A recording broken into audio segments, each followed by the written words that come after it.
ya. Sebetulnya itu kalau istilah Paskah itu adalah untuk orang Yahudi, saudaraku. Ya, dari bahasa Ibrani Pesak, dilewati artinya, melewati. Jadi pada waktu itu orang orang Israel diperbudak di Mesir, Tuhan bebaskan melalui tulah ya, 10 tulah yang terutama tulah terakhir itu. Anak-anak sulung dibinasakan semua.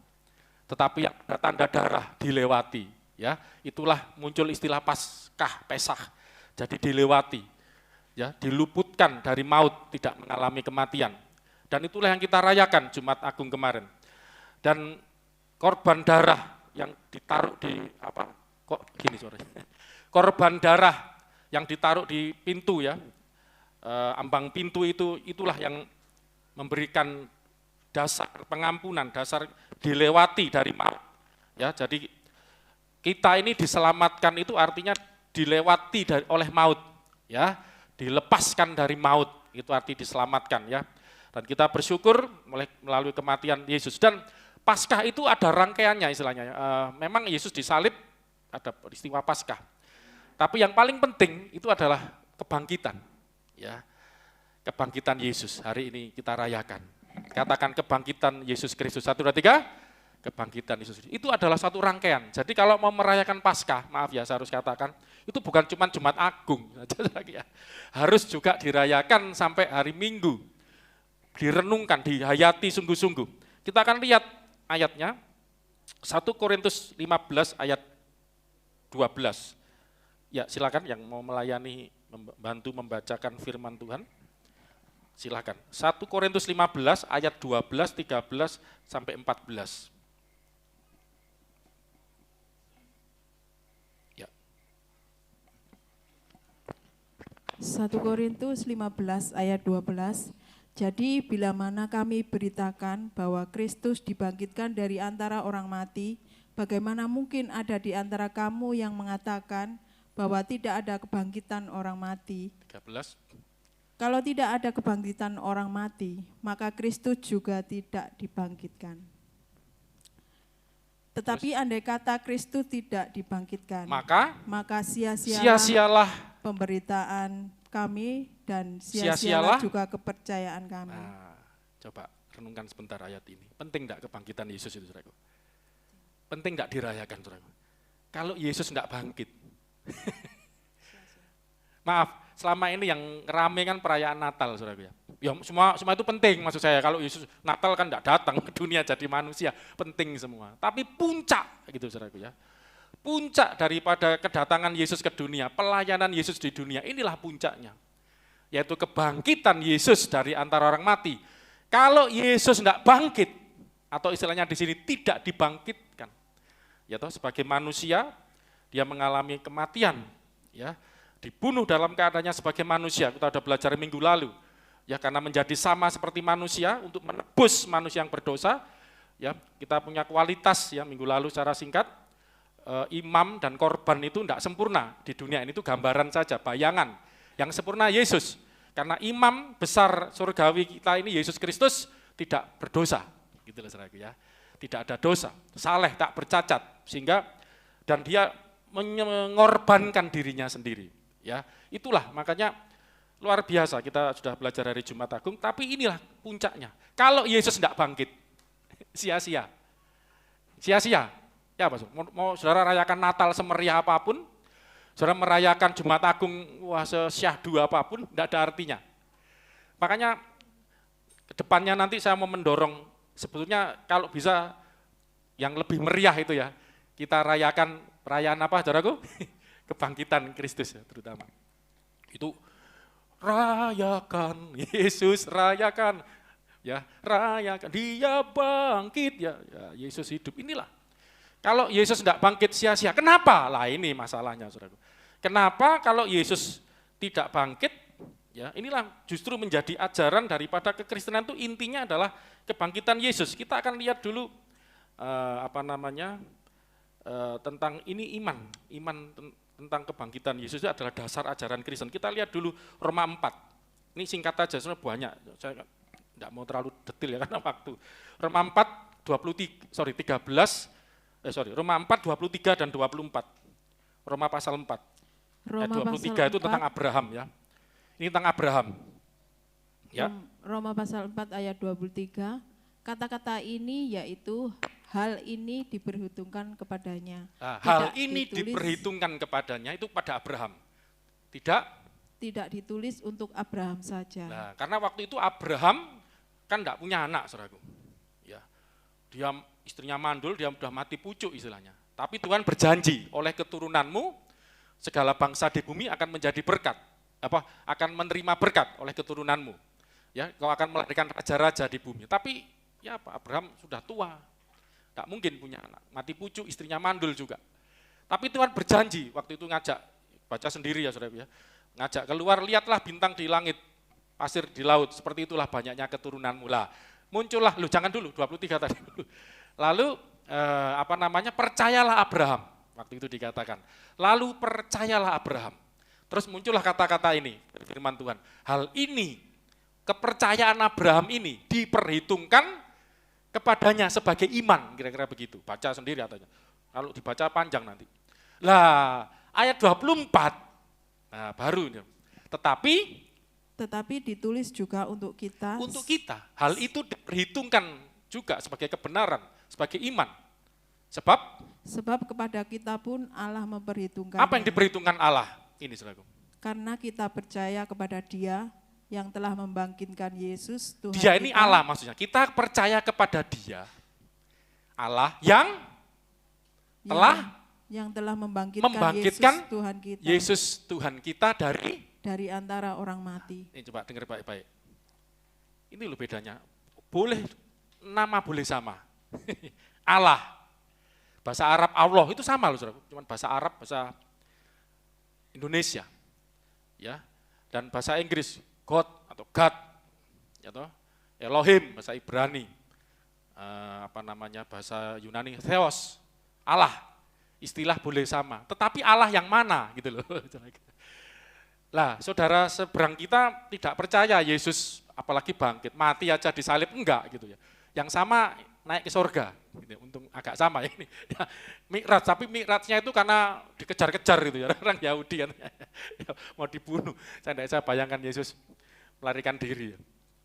Yesus justru datang ke dunia untuk, kita udah belajar minggu lalu ya, jadi imam besar yang melayani untuk mempersembahkan korban dirinya sendiri untuk penebusan dosa sebagai korban domba Paskah.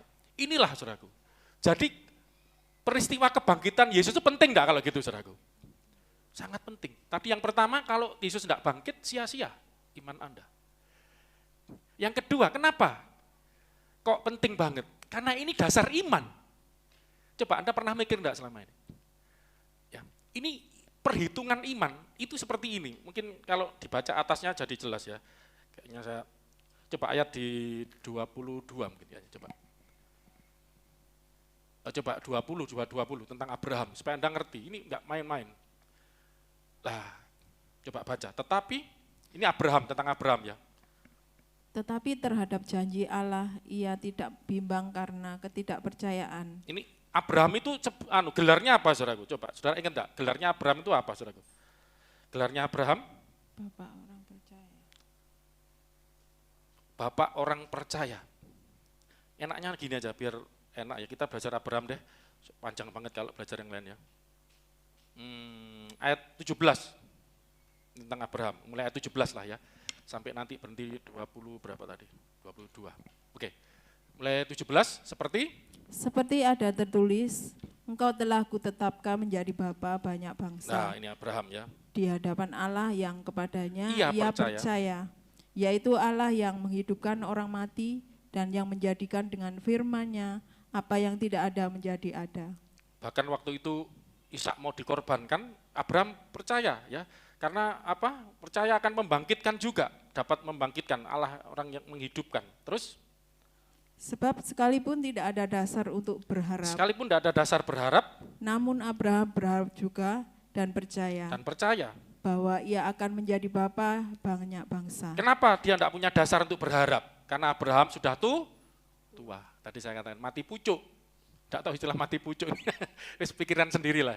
Istrinya mandul. Jadi tidak punya dasar untuk berharap. Berapa banyak kita sering mengalami gitu.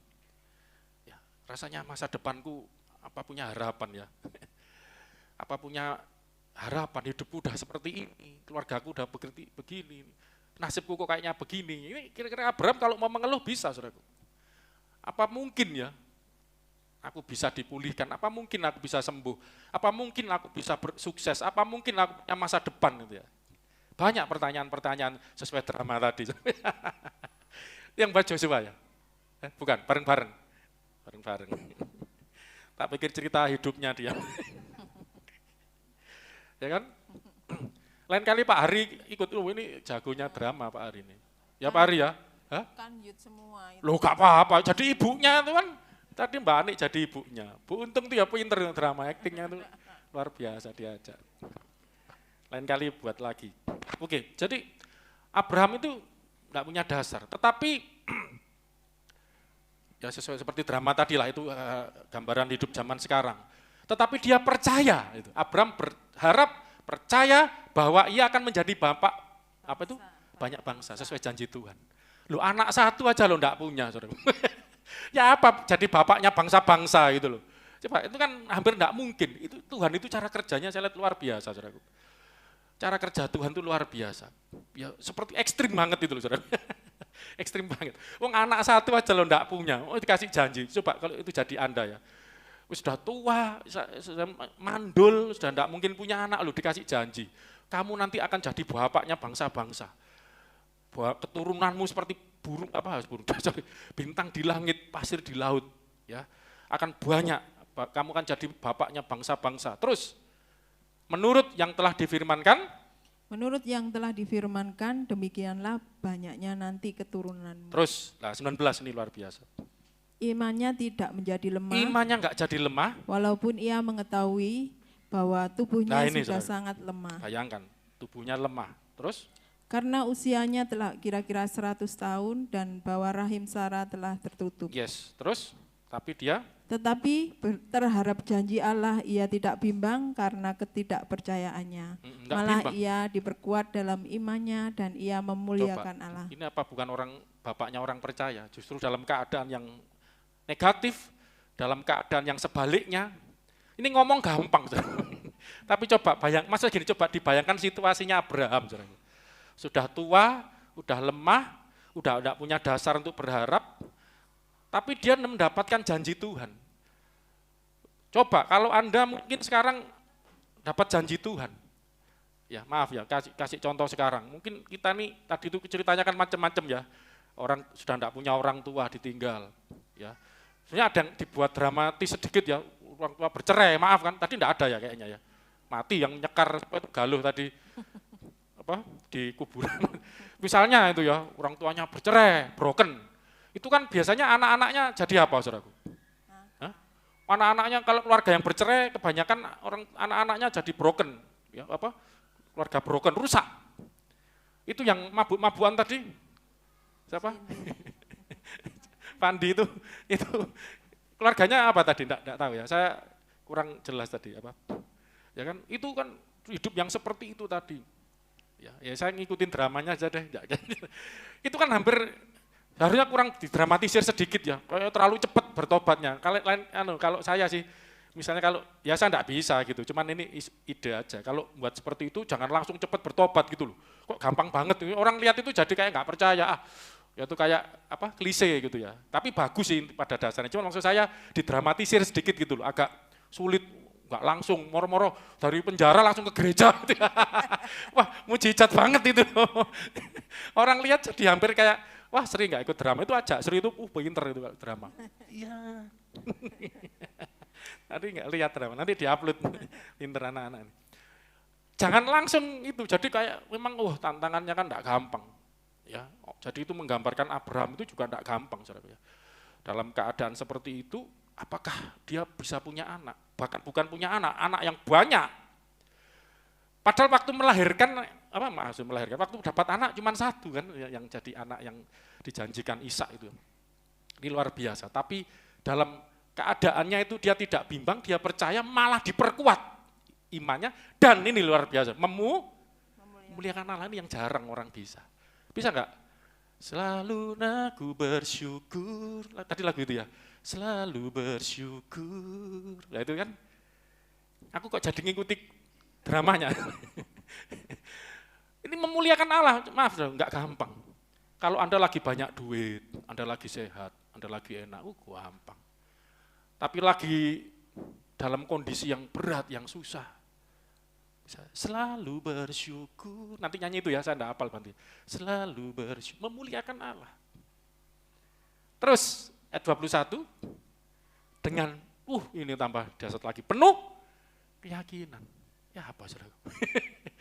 Sudah tambah diperkuat, tambah yakin loh, ya apa? Saya mau tanya, waktu ini Abraham sudah punya anak belum? Belum loh ini saudaraku. Dia hanya diajak keluar dari tendanya sama Tuhan, lihatlah di langit itu, bintang-bintang itu. Seperti itulah nanti keturunanmu. Terus diajak jalan ke tepi laut, lihatlah pasir-pasir, seperti itulah banyaknya keturunanmu. Terus pulang, sudah punya anak langsung, tiba-tiba Sarah langsung, ini anakmu. Kira-kira seperti itu, saudaraku? Enggak. Mungkin Anda waktu di gereja Anda dengar, wah janji Tuhan. Anda dengar, mungkin Anda jadi klise, Allah Tuhan ajaib, Tuhan dahsyat, tapi Anda cuma dengar gitu. Apa iya? Nanti di rumah ya sama saja. Ada waktu pulang, kok belum terjadi. Saudara tahu enggak, Abraham menunggu janji Tuhan ini berapa tahun, saudara? 25 tahun. Jadi waktu dijanjikan sampai ini, itu kalau kurang setahun, itulah yang didatangi malak Yahweh itu loh, saudara. Ya, malaikat Yahweh yang makan 3 orang sama 2 malaikat itu kurang setahun. Tapi ini kejadiannya itu 25 tahun sebelumnya, saudara. Ya apa, saudara? Alkitab mencatat. Ketika Tuhan berjanji, mungkin Anda pulang dari sini, mungkin belum melihat yang dijanjikan itu. Bahkan mungkin, maaf ini pengalaman saya ya, saya sudah 30 tahun melayani Tuhan. Malah sepertinya kebalikan dari yang terjadi itu, saudaraku. Abraham kan akhirnya sempat ribut keluarganya itu kan, ada Hagar itu kan, ada Ismail itu sempat, ya saya tahu sendiri ceritanya kan. Sampai susah dia, itu susah, akhirnya harus diusir salah satu kan, karena itu singkat cerita bertengkar, saudaraku pokoknya. Hagar sama Sarah, karena dapat anak kan Hagar jadi sombong, jadi menindas, istilahnya bukan menindas, jadi menyakitkan hati Sarah. Ya. Bahkan waktu punya anak, itu anaknya kan lebih gede, itu nanti juga cerita, sampai akhirnya diusir lah singkat cerita. Pokoknya enggak segampang itu, saudaraku. Tapi yang luar biasa kita bisa melihat di sini Abraham itu tambah kuat imannya, ya toh dia tetap percaya bahkan memuliakan Allah dengan penuh keyakinan. Katakan 1, 2, 3, penuh keyakinan. Bahwa 1, 2, 3 baca itu. Bahwa Allah berkuasa untuk melaksanakan apa yang telah Ia janjikan. Allah berkuasa untuk melaksanakan apa yang telah Ia janjikan. Dengar baik-baik, saudaraku. Kalau hari ini Tuhan berbicara dalam hatimu, ingat ya, di sini ini kita percaya, saya memang khotbah, pastor agung yang khotbah, sesuai topik apapun lah. Tetapi waktu saya berbicara, saya menyampaikan firman Tuhan, saudara mendengar ada suara yang kedua, yaitu Tuhan sendiri yang berbicara melalui Roh Kudusnya dalam hati Anda masing-masing. Amin, saudaraku? Amin. Itu, ada Amsal kan? Itu ada. 1 kali Allah berfirman, 2 kali kita mendengar. Dan saya percaya masing-masing nanti, saya enggak tahu masing-masing Anda punya pergumulan apa dengan Tuhan, pergumulan apa dengan hidup Anda. Tapi kalau Tuhan sudah berjanji, belajar seperti Abraham, dia tetap percaya, memuliakan Allah, penuh dengan keyakinan bahwa Allah sanggup, Allah berkuasa melaksanakan apa yang dijanjikan. Amin, saudaraku. Dan ayat 22-nya inilah muncul yang kita baca tadi. Karena itu hal ini diperhitungkan kepadanya sebagai kebenaran. Inilah kebenaran itu, kebenaran iman itu. Dan ayat 23-nya buat kita. Kata-kata ini yaitu hal ini diperhitungkan kepadanya. Yang diperhitungkan tadi kepada Abraham apa, saudaraku? Kebenaran. Ini loh, yang benar itu seperti ini. Hidup yang benar itu seperti ini, gitu loh. Agama apapun boleh ngajar, hidup itu begini, teori boleh sampai jumpalitan silahkan. Tapi Alkitab berkata, inilah kebenaran itu. Ini diperhitungkan sebagai kebenaran itu. Abraham percaya dengan janji Tuhan. Amin, saudaraku? Itu diperhitungkan kepadanya. Terus tidak ditulis untuk Abraham saja. Ternyata enggak untuk Abraham saja. Selanjutnya 24. Tetapi ditulis juga untuk kita. Ternyata ayat itu untuk kita juga gitu loh maksudnya. Bahwa hal itu diperhitungkan sebagai kebenaran. Tuhan juga akan memperhitungkan sebagai kebenaran. Seperti diperhitungkan kepada Abraham. Apa itu? Ternyata dikatakan sebab kepada kita pun Allah memperhitungkannya. Karena kita percaya kepada Dia. Jadi Allah juga buat perhitungan. Maaf ya kalau ajaran ada malaikat kanan kiri nyatet-nyatet buat hitungan. Kalau di kita enggak seperti itu ajarannya. Allah buat perhitungan sendiri. Allah buat perhitungan. Perhitungkan, apa yang diperhitungkan? Apa yang diperhitungkan? Ini tadi kita ngomong apa sih? Yang diperhitungkan itu apa, saudara? Iman atau kepercayaan tadi. Itulah kebenaran yang diperhitungkan Tuhan. Enggak masalah engkau melaksanakan apapun inilah, ibadah apapun ini. Anda boleh ibadah seperti apapun, jumpalitan seperti apapun. Kalau enggak ada iman, saudara, enggak percaya. Anda berdoa, tapi Anda enggak percaya dengan apa yang Anda doakan.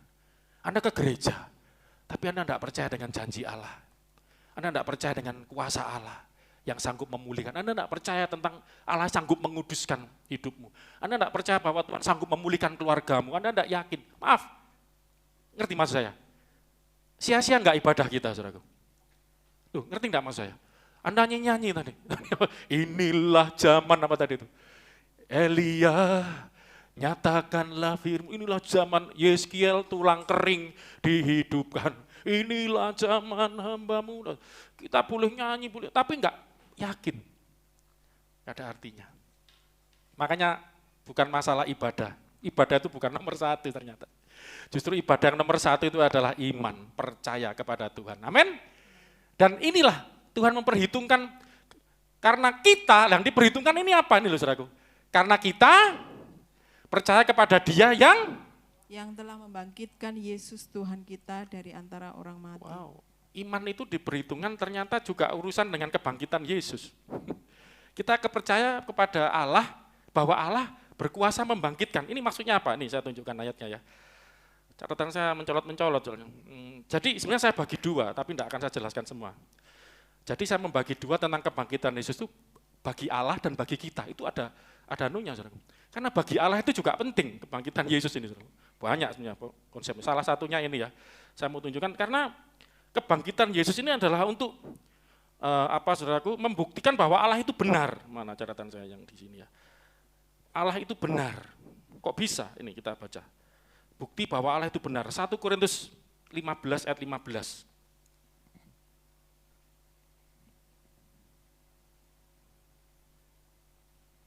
Bahwa Allah itu benar. Baca. 1 Korintus 15 ayat 15. Lebih daripada itu kami ternyata berdosa terhadap Allah. Karena tentang Dia kami katakan bahwa Ia telah membangkitkan Kristus, padahal Ia tidak membangkitkannya. Kalau andai kata benar bahwa orang mati tidak dibangkitkan. Kita percaya tadi kan bahwa kita percaya kepada Allah, Dia itu tadi yang telah membangkitkan Kristus dari antara orang mati. Kalau kita jadi ini untuk membuktikan kebenaran. Ya itulah iman. Kami ternyata berdusta, ini para rasul. Kalau Yesus enggak bangkit gitu loh maksudnya. Berarti kami bohong. Dan kalau kami bohong berarti Allah juga berdusta. Kami berdusta bahwa Allah telah membangkitkan Yesus dari antara orang mati. Jadi dengan kebangkitan Yesus itulah bukti bahwa Allah itu benar. Benar-benar Allah itu yang kita sembah adalah Allah yang membangkitkan dari kematian. Kita lihat lagi 1 Petrus 1 ayat 21. Atau ini aja.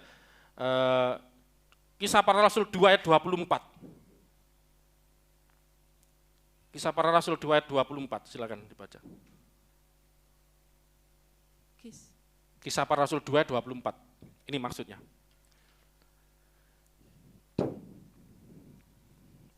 2 ayat 24. Kisah Rasul 2 ayat 24. Tetapi Allah membangkitkan dia Dia ini dengan Tuhan Yesus. melepaskan dia dari sengsara maut. Karena tidak mungkin ia tetap berada dalam kuasa maut itu. Tidak mungkin ia tetap di dalam kuasa maut itu. Jadi inilah kenapa Allah itu setia, Allah itu adil, Allah itu benar. Ini salah satunya melalui bukti dengan membangkitkan Yesus. Tidak mungkin Yesus itu tetap di dalam kuasa maut. Tuhan tidak akan membiarkan orang ini, karena Allah sedang menggenapi ini, saudaraku. Kisah Rasul 2 itu, saudara, sebetulnya ayat itu tentang berbicara tentang khotbah daripada Petrus, ya. Itu mulai saudara bisa baca sendiri, ya. Khotbah Petrus ketika tentang Pentakosta. Karena ayat selanjutnya 25. Sebab Daud berkata tentang dia, aku senantiasa memandang kepada Tuhan, karena ia berdiri di sebelah Jadi Daud ini kananku. ngomong tentang dia, Mesias yang Kristus yang dibangkitkan tadi. Aku senantiasa memandang kepada Tuhan, karena ia berdiri di sebelah kananku, aku tidak goyah. Terus? Sebab itu hatiku bersuka cita dan jiwaku bersorak-sorak, bahkan tubuhku akan diam Jadi ini dengan Mazmurnya tentram. Daud. Tapi Daud ini tanda petik, ya, sedang mewakili. Ini perkataan Tuhan, firman Tuhan tentang Mesias gitu loh. Ini yang ngomong Kristus, Yesus, Mesias itu, Al-Masih itu. Terus? Sebab Nah, engkau tidak menyerahkan aku kepada dunia orang mati, dan tidak membiarkan orang kudusmu melihat kebinasaan. Inilah Yesus sebagai manusia. Dalam keadaannya sebagai manusia, sebagai Mesias yang turun ke dunia, dia harus sengsara menghadapi maut. Tapi firman Tuhan melalui Nabi Daud dikatakan bahwa Tuhan tidak akan membiarkan gitu loh. Mesias ini dalam kerajaan maut terus-menerus, ya. Tidak akan membiarkan orang kudusmu binasa. Makanya dibangkitkan 28. Engkau memberitahukan kepadaku jalan kehidupan. Engkau akan melimpahi aku dengan sukacita di hadapanmu. Ya, 29:30 cepat.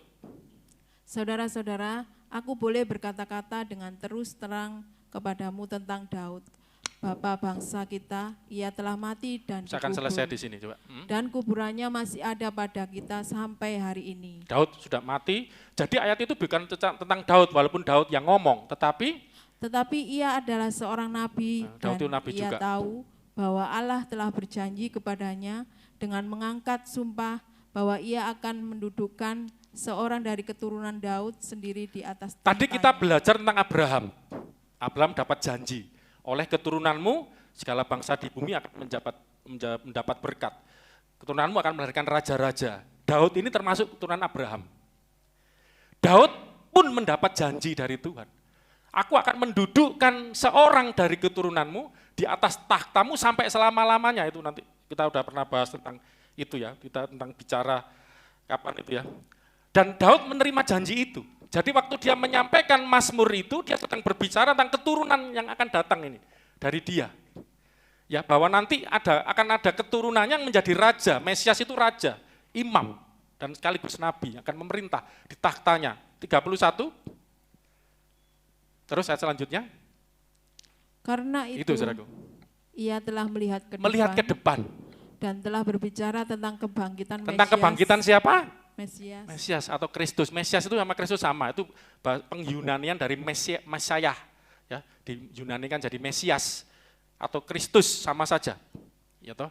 Dia melihat ke depan. Yesus pernah tanya, agak cepat sedikit ya. Yesus pernah tanya kepada orang Yahudi, menurut kamu siapakah Mesias itu? Saya pernah ngajar ini kan. Orang Yahudi tidak bisa jawab. Terus Yesus tanya, mereka jawab apa? Anak Daud ya. Kalau Mesias itu anaknya Daud, keturunannya Daud, kenapa Daud menyebut dia Tuanku? Atau Adonai, Kuriosmu, Tuhanku. Artinya Gustiku. Padahal ini keturunannya. Jadi Daud tidak sedang berbicara tentang keturunan secara manusiawi. Ini bicara tentang Mesias. Makanya dia melihat ke depan dan telah berbicara. Sudah pernah lihat ayatnya itu kan? Itu di Mazmur 110. Daud berkata, Tuhan berfirman kepada Tuanku. Sebenarnya Tuhan berfirman kepada Tuhanku, kalau artinya seperti itu. Sama-sama kuriosnya itu, kurios, Adonai. Cuman Adonai yang Tuhan, Allah itu adalah Yahweh, itu huruf besar semua. Singkat cerita, Daud menyebut dia Tuhannya, tuannya, junjungannya, gustinya. Dan dia melihat ke depan dan berbicara tentang Mesias yang tidak dibiarkan sengsara maut terus. Ketika ia mengatakan, 1, 2, 3, terus? Bahwa dia tidak ditinggalkan di dalam dunia orang mati, dan bahwa dagingnya tidak mengalami kebinasaan. Maksudnya begini, saudaraku. Daud itu 1000-an tahun sebelum Yesus. Ya hampir 1000-an. Abraham ke Yesus itu 2000 tahun. Ya mungkin hampir enggak sampai 1000, 700, 600 tahunan. Allah sudah berfirman melalui Daud. Daud melihat ke depan, jauh ke depan tentang Mesias. Berjanji bahwa keturunannya nanti. Saudara kalau melihat ceritanya kerajaannya Daud, saudaraku. Anaknya Daud itu namanya siapa? Anaknya Daud, saudaraku? Salomo. Zamannya Salomo kerajaan terpecah. Anaknya Salomo, belajar dikit-dikit, namanya siapa? Rehabeam. Itu cuma memerintah 2 suku, kan 12 suku. 2 suku, kerajaannya disebut Yehuda. Itulah jadi orang Yahudi. Makanya. Yang 10 suku di utara, ibu kotanya Samaria, yang di sini tetap Yerusalem, pecah. Singkat cerita kerajaan Israel utara hancur, sudah tidak ada lagi. Sisa-sisanya orang Samaria, itu sebut orang Samaria kalau sudah mau tahu. Zamannya Yesus dulu, orang Samaria kan kayak musuhan sama orang Yahudi, itu karena dianggap sudah kafir. Karena memang itu ada ceritanya sendiri, mereka nyembah berhala, sudah hilang. Tinggal keturunan Yehuda ini, keturunan Daud. Hampir musnah loh saudaraku. Dan singkat cerita, terus sampai mereka dihancurkan Nebukadnezar, dibuang zamannya Daniel, pembuangan sekitar 70 tahun, sedikit ceritanya. Kemudian saya itu kembali dari pembuangan dipimpin Esra dan Nehemia, bait suci sudah hancurkan, terusnya mulai bangun lagi singkat cerita. Tapi sudah tidak ada kerajaan. Yang memimpin Israel waktu itu orang Yehuda, waktu itu bukan lagi raja, tetapi adalah seorang gubernur. Tapi masih terahnya Daud, kira-kira begitu. Bayangkan, ini saya menghubungkan dengan janji Tuhan. Daud ini menerima janji Tuhan. Aku akan mendudukkan keturunanmu menjadi raja selama-lamanya. Ini belum sampai selama-lamanya pecah kerajaannya. Saudara ketika terima janji Tuhan, ya toh, mungkin satu kali, ya maaf ya, tadi kan tantangannya macam-macam ya, masalah pasangan hidup, akan menikah, akan dapat pasangan, ternyata enggak dapat, atau yang kedua, ternyata dapat tidak seperti yang diharapkan. Kira-kira gimana, saudara? Ternyata tidak seperti diharapkan gitu. Kan kalau, maaf ya, kalau anak muda itu yang diharapkan kan, kalau bisa ganteng atau cantik, plus kaya. Kok ikut itu idealnya kan gitu. Terus baik, loh ya tahu kurang apa saudara? Udah keren, cakep, udah kaya, udah baik, ya apa saudaraku? Itu kan harapan. Ternyata ketika dapat mungkin tidak seperti yang diharapkan. Misalnya, ternyata tidak secakep. Tapi kalau baiknya harus saudaraku lah ya. Mungkin tidak secakep yang diinginkan. Aku kepingin seperti siapa? Saya tidak tahu artinya sekarang siapa? Chris Brosnan, malah nggak ngerti saudara. Siapa? Aku kepingin seperti Mariah Carey penyanyi. Seperti yang cantik, seperti kadang kita sering diperhadapkan seperti aku kepingin kerja atau usaha, aku kepingin. Ternyata enggak seperti yang diharapkan. Ini Daud juga, saya ngasih contoh Abraham ini juga Daud. Tapi Daud ini dapat vision, penglihatan. Dia melihat Tuhan itu setia. Tuhan tidak akan membiarkan Mesias itu keturunan Daud ini. Makanya Yesus sebut anak Daud, anak Abraham. Tidak akan membiarkan di dunia orang mati. Makanya melalui kebangkitan Yesus ini titik tolak kebenaran, iman kebenaran. Dihubungkan dengan imannya Abraham, dihubungkan dengan imannya Daud. Coba renungkan ini, saudara. Itulah iman di dalam Kristus. Amin, saudaraku. Ada kesinambungan. Jadi gini loh maksudnya, bahwa kebangkitan, peristiwa kebangkitan Yesus adalah peristiwa yang sangat penting. Amin, saudaraku? Amin. Tadi kita belajar, mesti diurut. Yang satu, ini kita akan tutup. Yang satu, pertama tadi apa? Karena kalau Yesus tidak bangkit, sia-sia kepercayaan kita. Tidak ada artinya iman kita. Yang kedua, ya, jadi kebangkitan Yesus itu membuat kita punya pengharapan, tidak sia-sia kita jadi orang Kristen gitu loh. Kalau tidak jadi orang Kristen percuma, Yesus tidak bangkit. Ya kita ya itu aja lah. Hidup tidak ada juntrungannya. Tapi karena ada kebangkitan Yesus, tidak sia-sia. Kenapa? Karena yang kedua, ternyata dengan kebangkitan Yesus, kita memiliki dasar pengharapan, dasar iman seperti Abraham. Abraham percaya kepada Dia. Gitu loh. Jadi Anda percaya kepada Yesus itu, sesungguhnya Anda sedang percaya kepada Dia, yaitu Allah. Kita udah belajar Allah di dalam Yesus kan. Maksudnya gini, paling gampang. Ini saya lihat di YouTube, bagus sekali ini. Kan orang pada berdebat misalnya.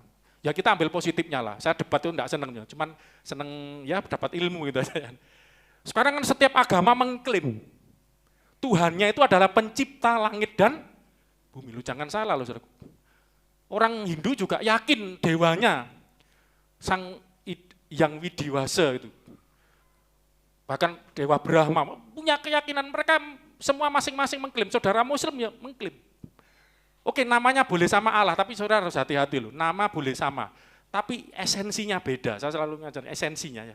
Yang dimaksud itu beda. Kenapa? Karena Allah yang kita sembah, Allah yang membangkitkan Tuhan Yesus. Kalau saudara seberang ini, saudara perlu ngerti loh ini. Ini bukan masalah toleransi, kalau toleransi kita baik sama mereka menghormati, itu toleransi. Tapi kalau masalah iman, iman tidak bisa toleransi. Wis, sudah podo kok Tuhannya, boconal kitab. Tuhannya apakah membangkitkan Isa Al-Masih? Isa Al-Masih aja enggak disalib kok. Opone bangkit. Beda. Makanya ini titik tolak iman gitu. Ya dasar iman Kristen itu. Kita percaya bahwa Allah membangkitkan Sang Mesias Al-Masih yang jadi manusia ini, yang mati minggu lalu, Jumat lalu ya, menebus dosa dan sekarang dibangkitkan. Ini aja kita belum belajar untuk apa dibangkitkan. Tapi paling tidak kita ngerti ini itu dasar pengharapan seperti Abraham. Abraham percaya, jadi gini, sambil ditutup ini aja. Karena ayat bagian yang kedua ini berhubungan dengan kuasa Tuhan. Jadi ternyata dengan kebangkitan Yesus itu adalah untuk membuktikan kuasa Allah. Jadi Allah itu berkuasa. Kita lihat satu ayat aja ya, karena tadi bukti bahwa Allah itu berkuasa. Efesus 1 ayat 19 dan 20 sampai 20. Efesus pasal 1 ayat 19. Dan betapa hebat kuasanya bagi kita yang percaya. Coba gini saudara, kita belajar kehebatan kuasa Tuhan melalui kebangkitan Yesus. Coba. Sesuai dengan kekuatan kuasanya. Apa kehebatan kuasa Tuhan itu? 20. Yang dikerjakannya dalam Kristus dengan membangkitkan dalam Kristus Yesus dengan membangkitkan dia dari antara orang mati. Dan mendudukkan dia di sebelah kanannya. Kita udah belajar minggu lalu ya, Yesus di sebelah kanan itu kan istilah, ungkapan untuk menjadi pembela bagi kita. Sayang waktunya nggak ada, itu ada ayatnya juga sebenarnya di topiknya ini, karena waktu. Tapi paling tidak Anda ngerti, ternyata dengan Anda memperingati kebangkitan Yesus, Anda itu sedang belajar, sedang mengimani bahwa Allah itu berkuasa. Satu lagi, Kisah Rasul 26 ayat 8. Cepet. Kok lemot? Kisah Rasul 26 ayat 8. Loh, ayat 8, bukan 28, ayat 8. Kisah Rasul 26 ayat 8. Mengapa kamu menganggap mustahil bahwa Allah membangkitkan orang mati? Tidak ada yang mustahil bagi Allah, amin. Bahwa Allah sanggup membangkitkan orang mati. Dan Yesus itu yang sulung, waduh waktunya tidak cukup ya. Yang pertama dibangkitkan. Dan Yesus waktu di dunia, Yesus juga membangkitkan banyak orang mati. Tapi itu beda. Ya, yang dibangkitkan oleh Yesus itu orang saat itu mati, yang paling lama kan Lazarus ya. Lazarus kan dikubur 4 hari ya. Tapi kalau Yesus ini bedanya Apa bedanya kebangkitan orang mati? Yesus dikatakan yang pertama kali bangkit dari orang mati. Padahal yang dibangkitkan sudah banyak. Apa bedanya? Yesus bangkit dengan tubuh yang baru. Ya tubuh kemuliaan. Itu nanti, wah saya nggak ada waktu. Tapi maksud saya begini, saya mau tunjukkan.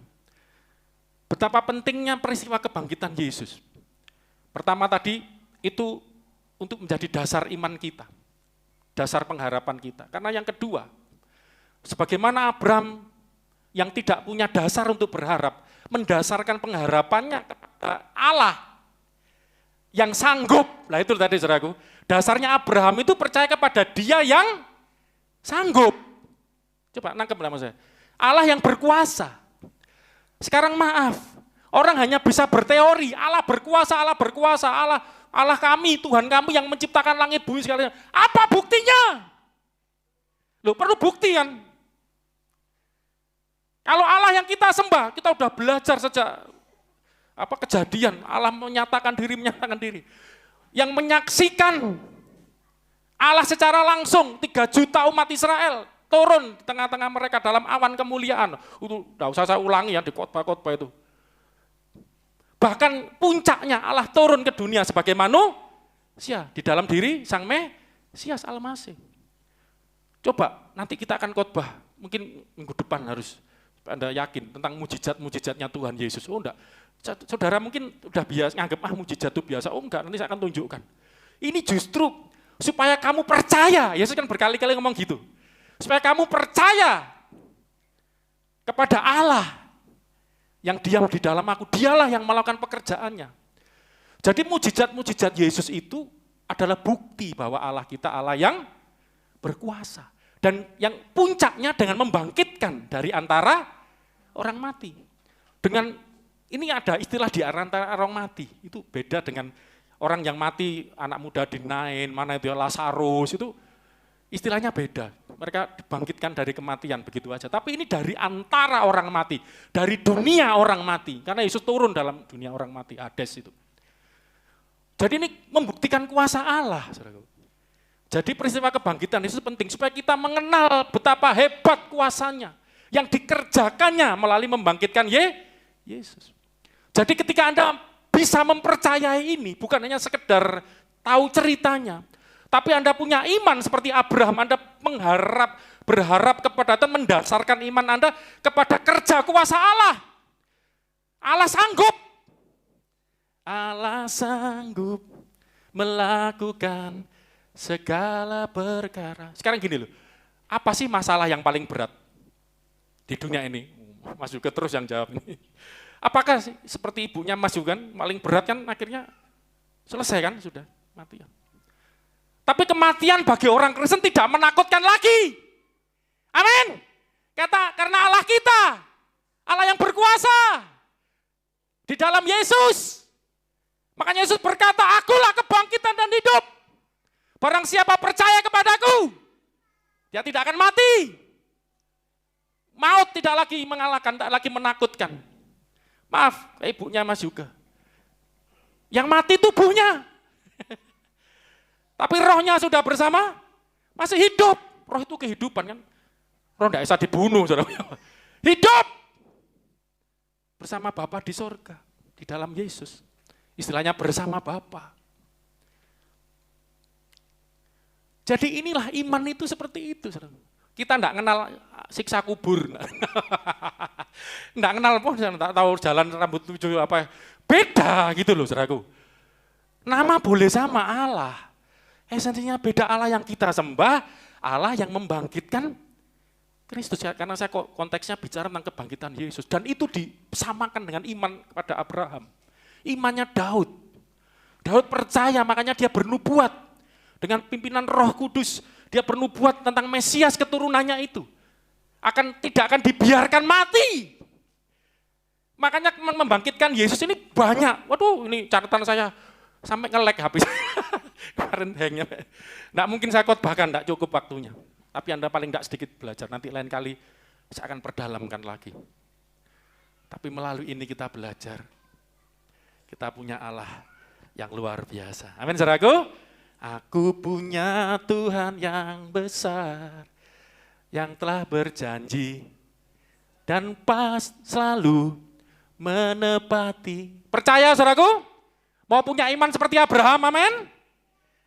Itu ketika Anda percaya bahwa Yesus bangkit, itu diperhitungkan iman juga kepada Anda. Seperti imannya Abraham, seperti imannya Daud. Bahwa Allah itu setia, Allah itu benar. Allah itu menggenapi janjinya kepada Daud, menggenapi firman-Nya. Demikian juga Allah menggenapi janjinya kepada saudara dan saya, amin? Bukan janjinya Abraham saja, janjinya Daud. Janjinya Tuhan kepada Pak Hari pasti digenapi.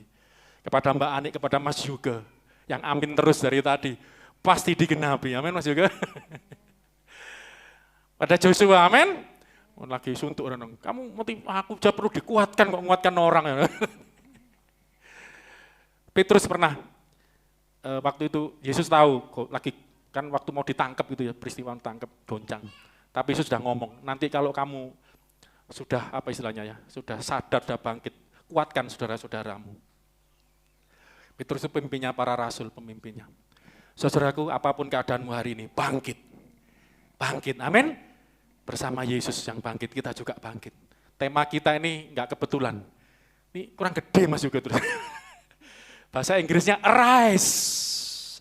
Apa Mbak Sri bahasa Inggrisnya arise, bahasa Inggris. Bu Untung. Arise itu bangkit.